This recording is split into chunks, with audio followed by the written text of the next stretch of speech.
Following a meeting on Monday, the final decision on whether the interim ruling party and an opposition party will join forces in a coalition government was left off until Thursday, when the leaders of the parties will once again meet for negotiations. The two leaders will meet at the Ankara Palace State Guesthouse at 2 p.m. on Thursday, Ömer Çelik, the head of the ruling party's delegation, said on Twitter on Tuesday. The coalition meeting, which began at 6 p.m. at the Prime Minister's residence, between Justice and Development Party, AK Party, and Republican People's Party, CHP, leaders Ahmet Davutoğlu and Kemal Kılıçdaroğlu, respectively, lasted almost 4.5 hours. Çelik, who is also Minister of Culture and Tourism, and Deputy CHP Chairman Haluk KOC, both of whom head the party's delegations in preliminary coalition talks, also attended the leaders' meeting. Despite the ongoing negotiations, it was widely speculated that there are a great deal of issues on which both sides have so far failed to reach a consensus. The postponement of the final decision on forging a coalition government may be an indication that neither party wants to be perceived as the one that left the table.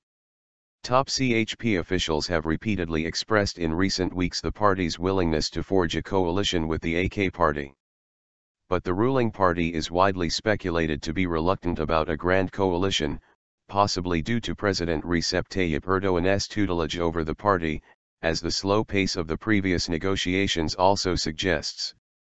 The leaders' meeting came after 5 rounds of preliminary coalition talks in the past weeks designed for the parties to determine the other's stance on major topics. A remark by a top CHP figure over the weekend also revealed that the CHP does not have much hope that the talks will bear fruit.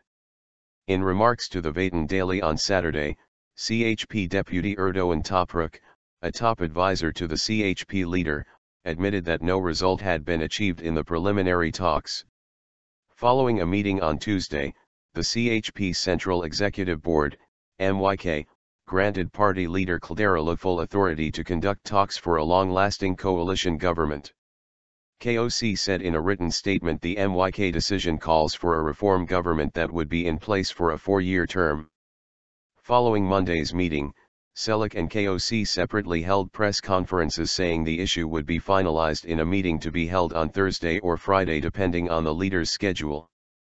The CHP's KOC, who appeared first before reporters, admitted the negotiation process had some difficulties, noting however that some progress had also been made.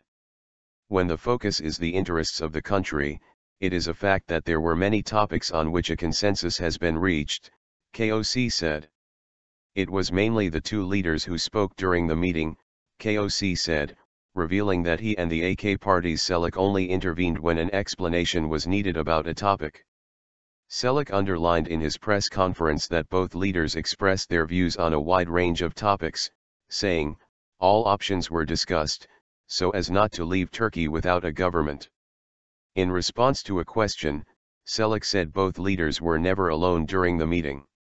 Both spokesmen declined to give any hints on whether they felt it was likely that a coalition would be forged, but Çelik stressed that no final agreement can be said to have been achieved until a consensus is reached on each of the topics under discussion. There is naturally a genuine effort to find the best formula for the needs of our people, but whether or not a coalition will be forged, that's something different, Çelik said. In remarks to today's Zaman on Tuesday, KOC said it is more important to forge a coalition instead of focusing on the difficulties in the process considering the many-faceted problems facing Turkey. KOC declined to make any further comments given that the leaders would be meeting in the next few days. There were widespread speculations in the media ahead of the meeting that both parties had reached a consensus on most of the issues discussed, but that there were still disagreements on some major topics, such as foreign policy, education, and restricting the powers of the president. Pro-government columnists claim AK party, CHP disagree on 7 topics.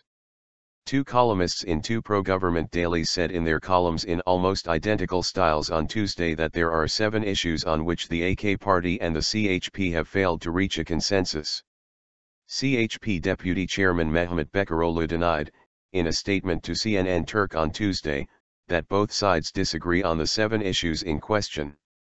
Noting that many topics were discussed in the leaders' meeting, Bekarolo said the ball is in Davutoğlu's court. One of the columnists, Abdülkadir Selvi, said in the Yeni Şafak Daily the first of the 7 issues includes the nature of the government to be formed. While the CHP favors a restoration government, the AK party favors a reform government, Selvi said, arguing that a grand coalition would be in a position to carry out extensive reforms. The second issue is the duration of the government. Kılıçdaroğlu had previously said his party is for a coalition government that will be in place for a full 4-year term. The AK party, on its part, is in favor of leaving the duration of the government open, Selvi said, arguing that it is not possible to guarantee how long a coalition government could survive. In an interview on Haberturk on Tuesday, CHP Secretary General Gürsel Tekin said a coalition government should last at least 2 years so that it could attempt to resolve the country's many problems. According to the columnists, the other being Mustafa Kartalı from the Star Daily, the third issue of disagreement that the AK party supports the idea that Parliament, which represents the national will, should be the primary element that directs the country, while the CHP is accused of defending the view that policies should be formulated based on the proposals of top bureaucrats. The fourth issue is foreign policy. The CHP is for a secular foreign policy, while the AK party wants foreign policy to be formulated in line with the preferences of the public, Selvi said. In the interview, Tekin denied such a claim, saying foreign policy should not be based on the ideological affiliations of a political party as is the case with the AK party's policy on Syria, but rather should be formulated as a state policy. Both columnists also claimed the CHP wants the president to be elected by parliament, as was the case before, while the AK party favors the president being elected by popular vote. Tekin also refuted this claim, saying the issue is not on the CHP's agenda. Our priority in coalition talks is the 5 articles, Tekin stressed, referring to the 5 prerequisites previously announced by the CHP in order to be a partner in a coalition government. Erdoğan is the first president to be elected by popular vote. Previously heading AK party governments before being elected president last August, Erdoğan is still a powerful figure in the party and has made it clear in his statements that he favors a snap election. The CHP's 5 principles include reforms in the education system, a change in foreign policy, drawing up a new constitution, settling the Kurdish issue and taking steps to reduce income inequality. Another topic of disagreement between the parties, according to the columnists, is on education. While the AK party's program favors a secondary education system in which religion carries significant weight, the CHP is for a system in which religion would be not obligatory, but a selective course. After enumerating the topics, Selvi said the AK party and the CHP would probably fail to forge a coalition. The education issue will be used in election rallies to explain to people why the 2 parties failed in coalition efforts. Although Tekin said during the interview he hoped both parties would succeed in establishing a coalition, some of his remarks also lend themselves to being interpreted as the chances of success are not high. He said Davutoğlu should return the mandate to form the government to the president should no result be obtained in the last meeting on Thursday or Friday, stressing that the CHP leader should then be assigned to form the government by the president. Kılıçdaroğlu had implied earlier that he would not go to the controversial presidential palace should Erdoğan decide to give him the mandate, but Tekin denied the existence of such a problem. He also expressed hope that the CHP leader could form a government should he be given the mandate, saying, "I believe a coalition government could be forged with the efforts of our chairman." The Nationalist Movement Party, MHP, having often spoken of an early election following the general election in June, had previously made it clear it was rather unwilling to be part of a coalition.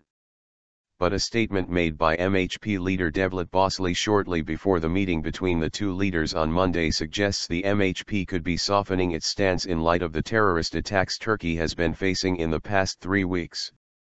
Tekin also revealed that the CHP sees the MHP as a potential coalition partner. Referring to the MHP leader's latest remarks, he said, "The experience Kılıçdaroğlu has would be enough to convince Bahçeli." Hours before Monday's meeting, The MHP leader in a written statement called on the AK party and the CHP to join forces in a coalition without wasting any more time. Drawing attention to the increasing violence in the country, Bosley said a snap election should be left off the agenda. Should the AK party and CHP leaders fail to strike a bargain, the AK party is also expected to knock on the MHP's door for coalition talks, which would leave no time for the CHP leader to get the mandate. According to the Constitution, the President can call for an early election if a government is not formed within 45 days after the election of all members of the Speaker's Council in Parliament. The 18-member Speaker's Council was formed on July 9, immediately after which Erdogan gave acting Prime Minister Davutoğlu the mandate to form a government. The time allotted for coalition talks will end on August 23. It has been widely argued since the general election that Davutoğlu is more inclined to forge a coalition with the CHP, while President Erdogan and some figures within the AK party who are close to the president have been pushing for an early election. As the leader of the party that received the most votes in the June 7 election, Davutoğlu was given by Erdogan the mandate to form the government around a month ago. Polls indicate that a big majority of AK party voters are not in favor of a coalition with the CHP. With coalition talks having progressed at a snail's pace, the possibility of a coalition looks slim. Should the AK party and the CHP fail to strike a deal, an early election in November is highly probable.